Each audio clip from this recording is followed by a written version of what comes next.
Hi, I'm Joel Barker and I'm a futurist. During my career, I focused on two essential ideas. One idea is about how to deal with radical change brought about by paradigm shifts. The other is about how important it is to have a positive, powerful vision of your future.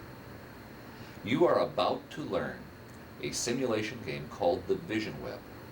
I consider the Vision Web one of the most powerful simulation games I have ever seen for teaching people how important it is to have a shared vision of the future. You will find this tool works in your organization, it works with individual teams, it will even work in your individual lives. I wish you all the best in learning this new game, and I guarantee you will be amazed at its impact for teaching teams and organizations how important it is to have a vision of their future. When Jose called me from Mexico, he said he had figured out a way to turn the discussion of vision into an interactive simulation game. I didn't think that was possible, so I invited him to come see me. When he showed me the videotapes and the process, I was just blown away because he has done, I think, a miraculous job of creating, in a space of less than 2 hours, an experience that absolutely shows people why vision is so important and why it's all about the team. People get things in different ways, so it's one thing for me to talk to an audience and say, here's an idea, understand it. It's a significantly different thing to go through an experience that creates all the emotion and the intellectual content in a give and take situation. And what Jose's Vision Web does so very, very well is it shows in profound ways the contrast of not having a vision to having a vision. All I can do is talk about it. With the Vision Web, the participants can live it. When you look at the responses you get in the simulation game, and in particular when you listen to the words being said, it's identical to the words being said in the real experience. And that's why the simulation is so powerful. Is it's not like, well, I kind of did this, but it doesn't relate. I've watched it, and people have said this is exactly the way it works. So here we have not only a game that engages, but a game that relates to reality so directly that people get it. When you go through the Vision Web, I think you get two things. Number one, you get reinforced for understanding what happens when you don't have a clear and shared vision. You get behavior that is compliant at best. And as people are trying to do what you're being told to do, but they really don't see the big picture. When you go through the second part of the Vision Web experience and get the big picture, you see almost instantaneous understanding by the team of how they have to work together. That's just invaluable.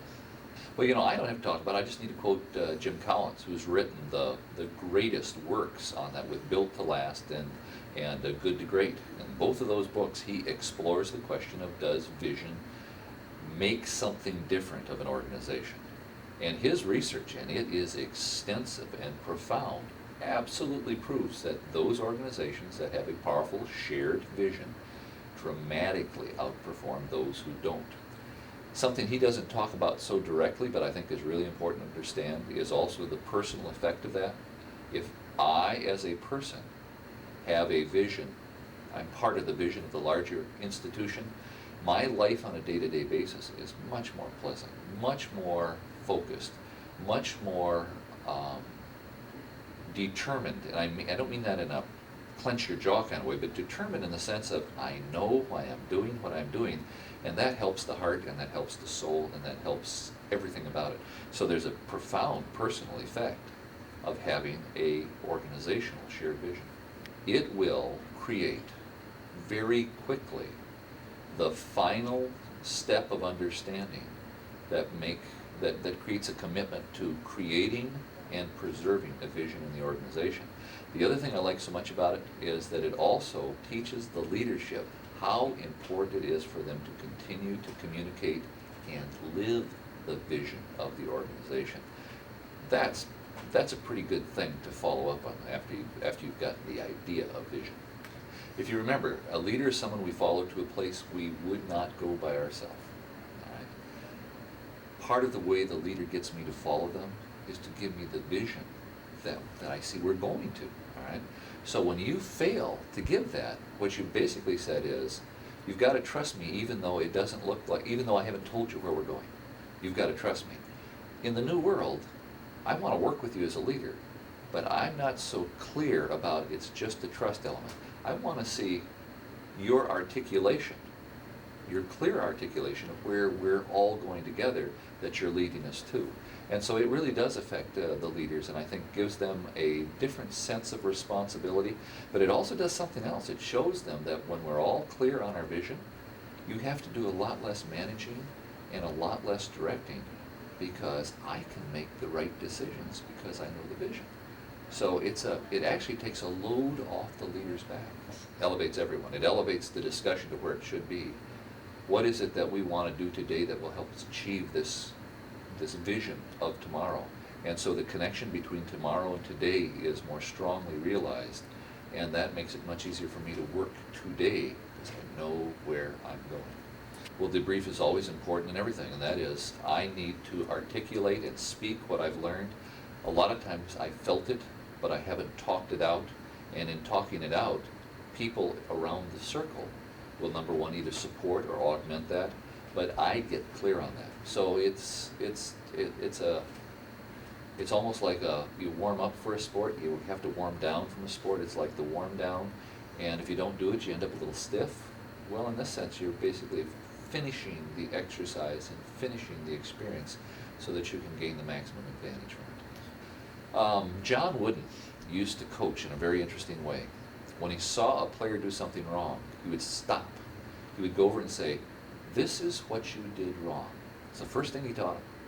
Then he would say, "This is what I want you to do because this is the right way to do it." All right? Jose is a John Wooden. He basically says, let's create an experience so we can feel what it feels like when we don't have a vision. Have that sense of this doesn't work. Immediately followed by, this is how it works. So it's a wonderful package. It's the way it should be. The other thing I like about that first step is we've all been through it, and it reminds us, yeah, I've been here before. Right, and I think we have to language this correctly.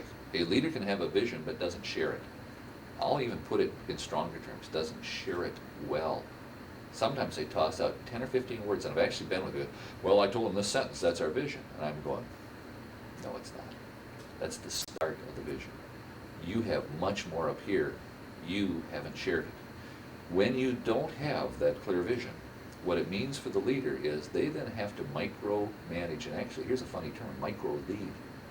They got to lead on a daily basis, when in fact that's really not what they should be. They should not be leading on a daily basis. They should be creating that vision and then helping as demanded, but then staying out in front where that's their job, is to stay out in front. So instead of having the dilemma of micro-leading, if I have a clear and shared vision, I actually have more time as a leader to do what's really important than all that micro stuff. Well, and it's a leader wants the people to do what they're supposed to do, all right? A manager helps them do what they're supposed to do.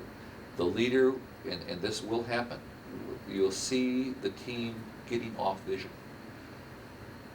Henry Kissinger said, the present always takes precedent over the future. And so you have this crisis in the present, right? So you start solving the problem.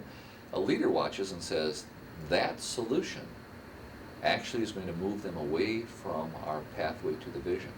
The leader needs to step in and say, no, that we've got to come up with another solution, because even though that'll solve the problem today, it doesn't get us to tomorrow. So there is this give and take that a leader has. But if they are micromanaging everything, they won't have time to step back and watch that behavior.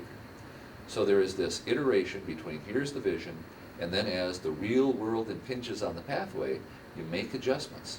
But the vision is always drawing you. And that's the job of the leader, to help them see that they're still going the right direction. And corral is too strong. See, corral is locking it down. Okay. You've got to leave them. But if you think about a pathway that we're following, there's no corral, there's no end to it till you get to the vision. You know, Sure. you're not in a circle, you're moving in a pathway. The second part of the exercise creates two things, I think, that are very important. Number one, it demonstrates to the leader just what can happen when you have a clear vision. So that reinforces what they should feel about their people, that they are very powerful and very competent if given a clear vision. But the other side of it is it shows for all the team how important seemingly unrelated actions are to the success. Why are you pulling over there? Because that's the only way we can get enough tension for us to finish the task. It looks like you're pulling away when in fact you're only creating the tension necessary for the success. And what I love about the metaphor of the web is it shows all these interconnections of very different parts working for a single purpose. You get both of those in the vision web, and that is a heck of a deal. I think the one other piece that we need to understand about the web and what it does is it creates understanding and commitment to the vision process, which is different than the vision itself. So I think the other thing that Jose has created is, and it just comes from the game, people go, that's why I need to have a vision. Not for this moment, not for this situation, but in general. And my guess is they're going to take it home, take the idea of vision home and say, our family needs a vision. I need a vision in my life. My church needs a vision. My temple needs a vision. My mosque needs a vision. You know, I think this tool is going to cascade the importance of vision way out into society. The vision web is a tremendous bargain because it literally teaches all the aspects of the importance of vision and vision teamwork in 1 2-hour experience. I don't know of any other tool that even approximates what the vision web does.